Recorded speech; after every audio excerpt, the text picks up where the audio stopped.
Good morning, traders. It's Monday, March 16th at 4:17 a.m. All right, let's get ready for the pre-market. We've got MU, Micron, and then we've got Meta, friends over at Facebook. So MU is up for whatever reason today, and Meta seems to be climbing. The market seems to be recovering a little bit, but we'll see.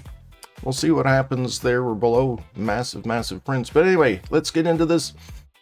Our normal go-to here is we look at the largest trades in the last 30 days, and we can see here on MU back February 18th, we've got prints here, and we consolidated for a bit because we had more prints here. We pulled back to the 50 simple, then we had some prints here at the bottom, and bullish engulfing here, breaking above the prints. This is a great entry point. And then we've been moving up through the prints, so now we're moving up here, and not quite a higher high as far as here. This point is concerned, but anyway, let's see if this can continue or pull back. So we'll map this out on both sides. So over here on the left-hand side, we have my pivots and cams, which are pre-calculated, and they are phenomenal. Just look, they're pre-calculated, and it's fitting in. Open, tag, moving up, tag this one, pulling back. So we need to get above 443. We want this to be support, so we want to break 443, pull back. We want this level to hold and then move up, target 444, get the first little bit of profit out of there, 445, 450, 455, 53, and we've got 460. Then we've got 465, 470, 471, 88. I did $5 increments on this. You can mind the 250 levels and things like that. But the ATR on this is about $24 in a day. So it is quite volatile. I mean, it's almost a $500 stock. But for it to move 24 bucks in a day, yeah, that's phenomenal for trading. We're going to be bearish below 439. Let's get below this level. This is the 4 exponential moving average here as well. Get below 439, target 438, 435, 12.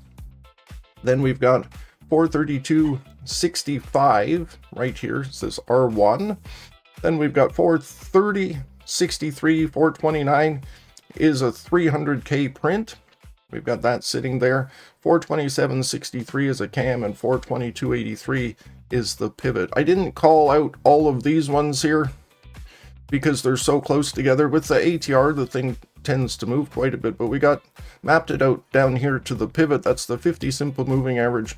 Got another print, and then if we dip below here, we've got the 200 simple, 200 exponential, and more prints, so you can see them sitting there. And then we've got the 4 exponential moving average around 424 coming back here if we do retrace that far. Okay, let's go ahead and look at Meta. Okay, so this one's moving up, largest prints in the last 30 days. If we look February 20th, we see this consolidation here and lots of prints, 300K, 400K, 800K, things like that. And so this is pulled back, and we just see this consolidation here, which means that the institutions are getting into their position, which you clearly can see with these millions and millions of dollars here. And so we've held this down here, this level, around the 615 level. This is a 400 exponential moving average. We're coming up to test this 4 exponential moving average here on the daily, but this is already a bullish engulfing here. We have this massive volume on Friday, and then this is being rejected. And if you look at the SPY and the Qs as well, it looks similar, and then they're retracing up to the 4 exponential moving average. This is bearish still at the moment because this is overhead supply. We've got the 4 and the 8 moving, separating below.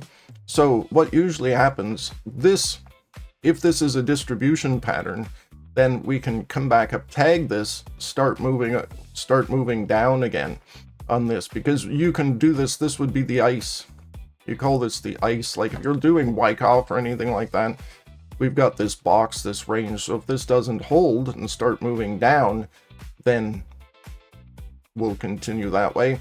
Or if we get up through the prints. Now if we get through these prints again, good probability that we might come up to the 693 level. That's another 30 points. But anyway, And then sky's the limit if things are going to turn around. Let's look at the intraday. We're going to be bullish above 631. And then if you're watching this video and then we're above that, then you see where the other targets are, and then you have to gauge your entry and stop loss however close you are to these. So because you know we're probably going to pull back at 633.50 anyway. So 631, target 632.50, get a little bit off of the table. Then we've got the 632.46, 633.46. Then we've got 637.10, 638, 640, 645. We're getting into all of these prints here. 650, 655, and 658.72. 650, 672, sorry, is R3. But this is a fantastic pocket in here from 637 to 6. Mind the larger dollar levels, the 250s and the $5 levels, and mind these consolidation of prints that are in there. Now, if you're watching this, Moby has a great feature. You can turn this on right here, which gives you live trades. So if you're watching this and block trades come in over 50,000 shares, you'll get an orange line right on your chart so you can see where they're positioning the price. Okay, on the downside, we're going to be bearish below 624.50. Let's get back below this. We've got 625.40, 624.50. This is a double pivot and cam. We've got this opening candle here. So we want this to break, come back where this is resistance, roll over with increasing volume. Okay. So target 622.50, 620, 619.11. Here's 617.48, 615.51, 612, and 610. All the way back here to the post market on Friday. Okay, there you have it. Those are your two trade setups for today. So please like, share, subscribe. Our weekly newsletter went out yesterday, so please sign up for that. MobyTickTrading.com/weekly-report. And if you do get that, we'll send you the one already that just went out. Okay, happy trading, everyone. We'll see you later this afternoon with our results video. MobyTick has partnered with TrendSpider to bring real-time institutional trades to your charts. Click the link in the description below for more details.